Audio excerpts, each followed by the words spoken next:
I am Tosh Berman. This is Tosh Talks, and I'm the host of Tosh Talks because I'm Tosh Berman. Today, well, all my subjects are kind of unusual, so why not this episode be unusual as well?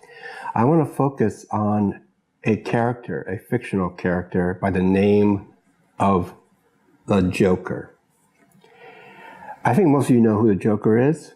The Joker is the main villain for Batman, the comic strip, the comic book figure, the movie figure, TV figure, icon, amazing American icon, in fact. And I discovered Batman as a child. The first thing I read is comic books, and Batman was for sure the first comic book figure that I followed as a child, as a very young child to late childhood. I pretty much gave up comic books in my teenage years, but at the time I turned into Marvel Comics. Batman is part of the DC comic book world.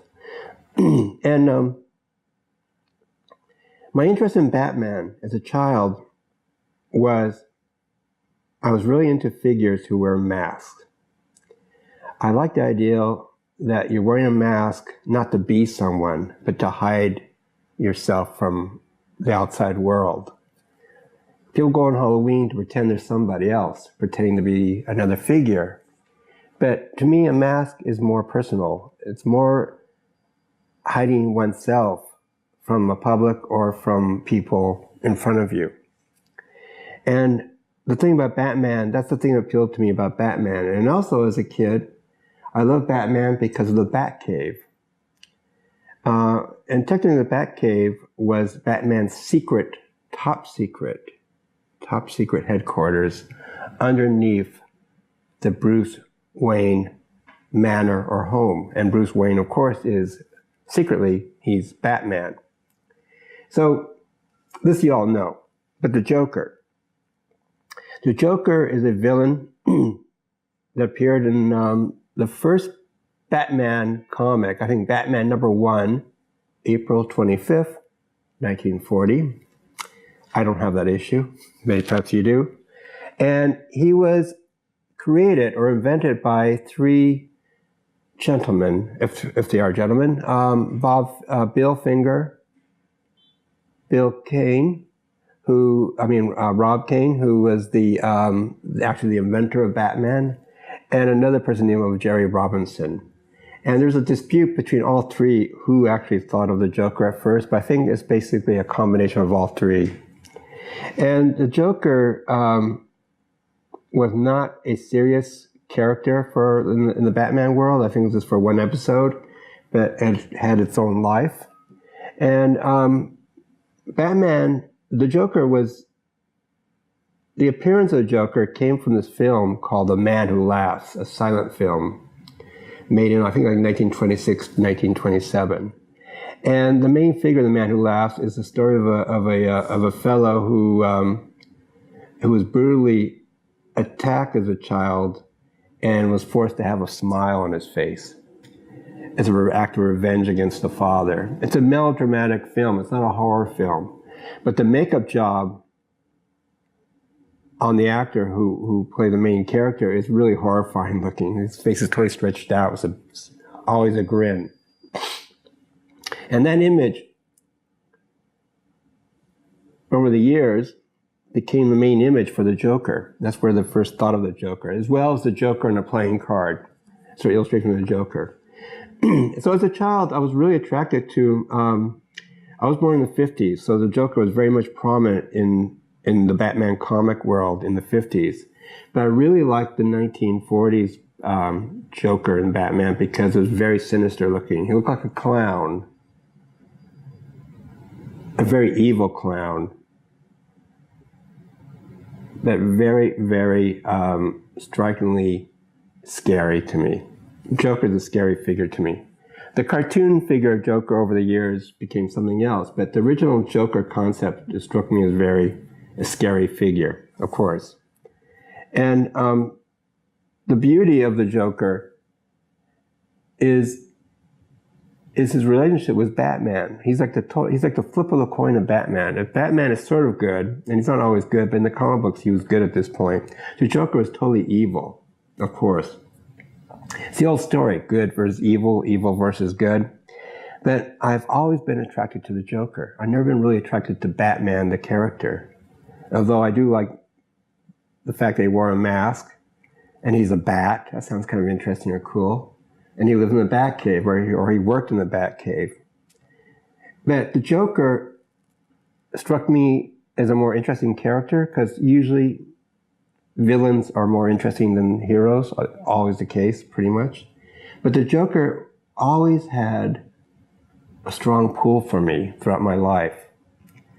And, you know, I remember being in Japan when the Tim Burton Batman came out. And I really, really wanted to see it. But being in Japan, I'm not going to be able to see it for 6 months later, because the film came to Japan 6 months later. But the thing that I really wanted to see was Jack Nicholson as the Joker. To me at the time, I thought that is like a perfect combination, Jack Nicholson playing the Joker. So I could imagine what it would be like in my head. And when I saw the film, that's what it was. It was like I projected it in my head already. But the interesting thing about the Joker to me is that he's totally into anarchy. And he's totally have no rules. And he's like a phantom figure. He's not real, to me, he's not like a real person. Well, he's a fictional character, of course. I can imagine Batman as a real person for some reason, or Bruce Wayne, or all the other Batman villains. But the Joker is not really a person to me. It's more like a spirit, like an evil spirit. Therefore, he cannot die. He cannot be beaten. He's just always there for some reason. And I've always been impressed by the Joker,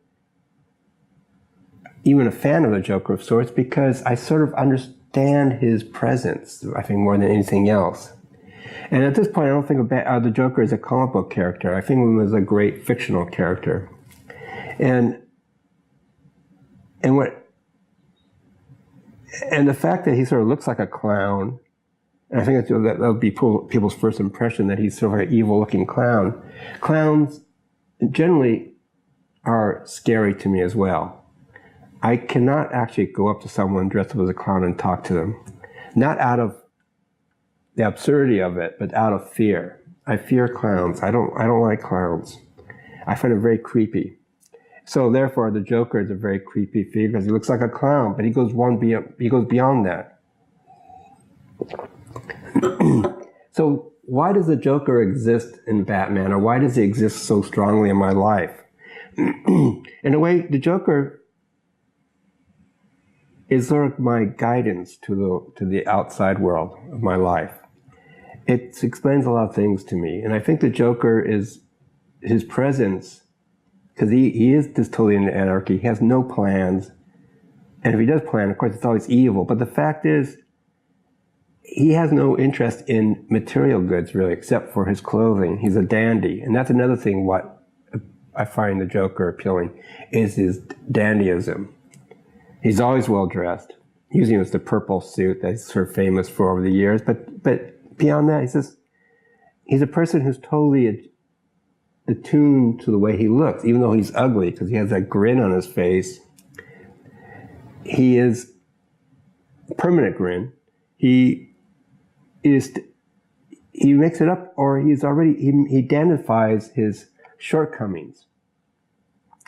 And I never felt like I was the handsomest man on the planet. Sometimes I feel really ugly. But the ugliness, to me, is not the flip side of dandyism, but it is part of being a dandy in a way. It's acknowledging your shortcomings and working with it.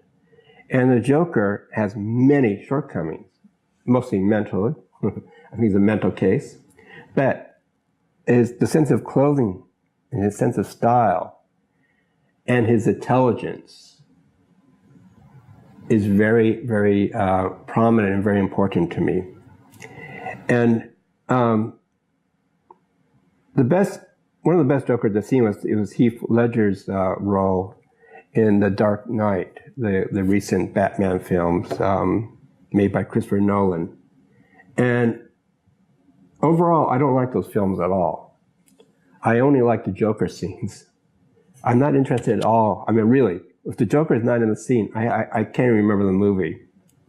So the only thing I was interested in was when the Joker was there. Heath Ledger was as the Joker, which I thought was brilliant because it was his take on the Joker. His take on the Joker is more not down to earth, but more more believable, I guess. He's not like a comic book figure. He's like a real sort of demented, scary guy. And if you just listen to what he said and listen to his quotes, he actually speaks great truth throughout the movie.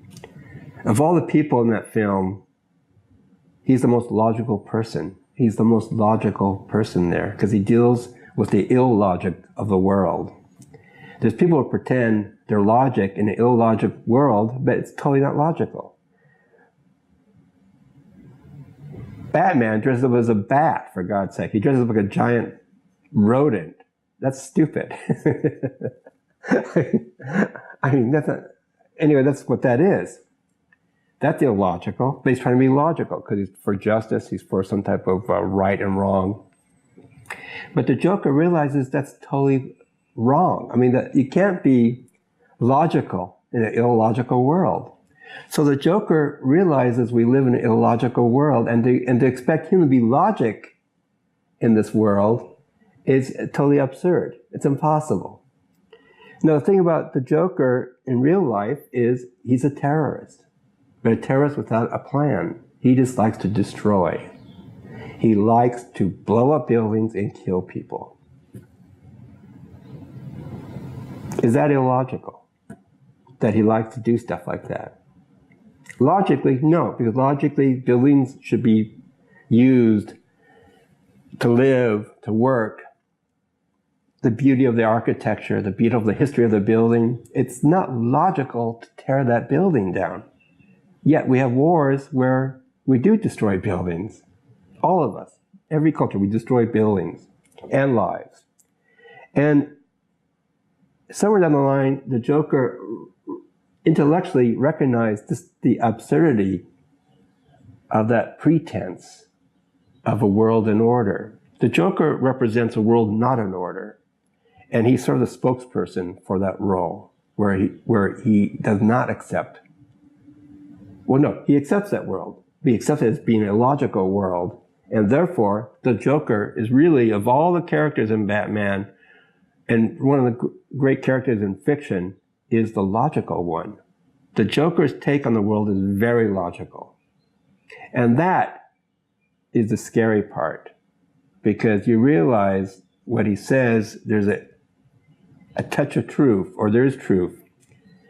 Not that you have to agree with the truth or not, but the fact is he's telling the truth as he sees it, and he has a very strong argument for what he sees. And Heath Ledger's character, the way he portrays the Joker, he does a good job of it. Or give Christopher Nolan credit for making this character really like a multi-dimensional textual figure. And it's important that what he says is all kind of smart.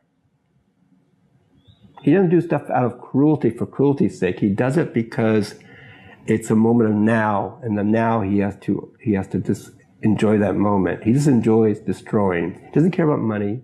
He doesn't care about any of this stuff. You don't even know where he lives, or how he lives, or what his love life is, or if he doesn't have a love life, or how did he get his way the way he looks. And in the comic book world, there's many origins of the Joker, and it just comes and goes. But in truth, we know nothing of this character, the Joker. We really don't. So there's a very interesting program on TV called Gotham. And the whole show predates the origin, well, not predates the origin of Batman, but before Batman exists. It's like Bruce Wayne is a child and teenager, and all the villains of Batman's arch iconic villains are coming to being in the show Gotham. And what's interesting about the show is that it sounds like a terrible show. And sometimes it is a bad show. But it's one of my favorite TV shows now, or one of my top 10 favorite TV shows, because it deals with Batman, a favorite subject of mine, or not a favorite subject, but an interesting subject of mine, but does it in a manner that does not try to be true or try to explain too much. It's actually pretty close to surrealism on TV that I've seen before. I've never seen such a surreal type of show than Gotham, because it works like a cliffhanger. Cliffhanger, like what happens, like you watch the end of the show and show stops and like something's going to happen to the main character. You don't know what's going to happen. So you have to see the next show, see what happens.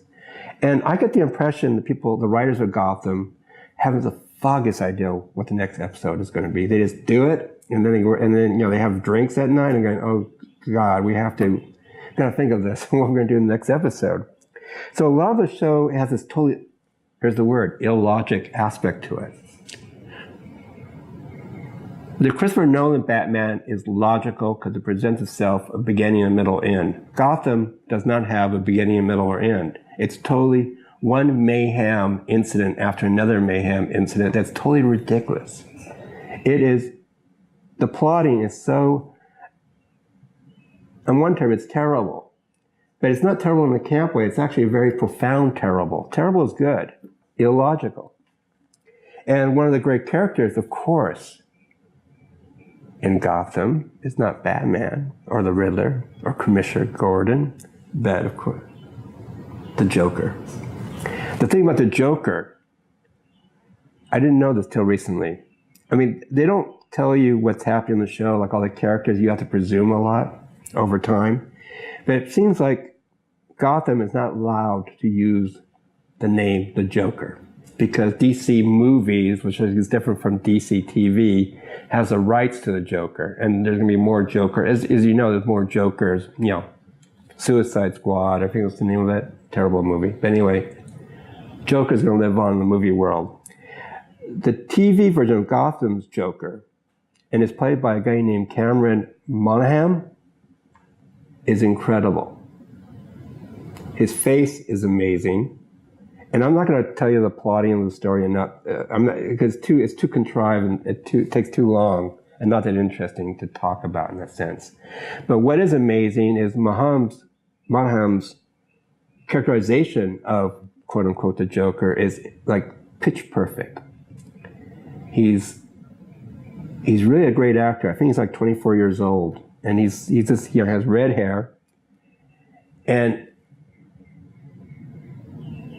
he actually plays two characters in the show. He plays, they're twin brothers. The Joker has a twin brother who eventually becomes a Joker as well. Long story, I'm not going to get into it. But the visual sense of his characterization of the Joker is fascinating. To me, one of the main characters, the twin, Joker, Junior Joker, whatever, is very much, to me, visually like David Bowie in The Man Who Fell to Earth. Due to his red hair and sort of wearing like sort of young American zoot suits in a way, which is actually very Joker-like.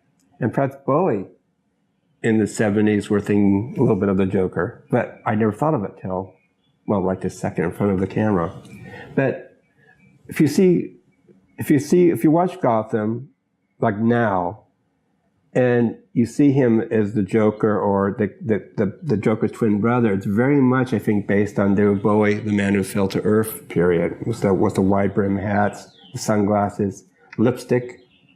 And it's kind of interesting because now the TV show is playing with the idea of the Joker, because they can't actually legally do the Joker. It's sort of like, it's like a, you know what it is? Gotham is like a piece of jazz music. It's like you have the melody, right? Like the standard songwriting, the Broadway tune. And what jazz does is that it takes that tune and does its own interpretation. Like it riffs on it. It riffs on the melody. And Gotham as a show riffs on the Batman Joker myth. It's like jazz musicians that's sort of like improvising on it, which makes it very exciting to me. So Cameron Monaghan is a superb actor. I know nothing about him. I think he's done like TV stuff before. He was a child actor that I know. Actually, the whole cast of Gotham is great. But his portrayal of the Joker is the best Joker portrayal, bar none. It's fantastic. So, in a nutshell, I think till the day I die, I'll always think of the Joker more than I should think about the Joker. But we all have Jokers in our lives, and I think there's a certain individual in the White House that's very much like the Joker. For somebody who doesn't really care about anything, he just lives day by day. He lives by his narcissistic desires, and the Joker has narcissistic desires. So these type of people do exist. They exist in the real world. They're totally illogical in a logical format. Government is very logical. Society is very logical. Going to work is very logical. There's people who see the illogic of that, the truths or disease and the dirt and the evilness of it of sorts.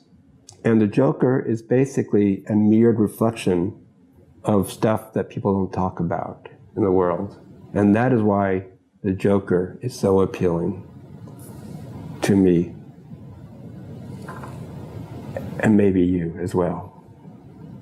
I'm Tosh Berman. This is Tosh Talks. Thank you.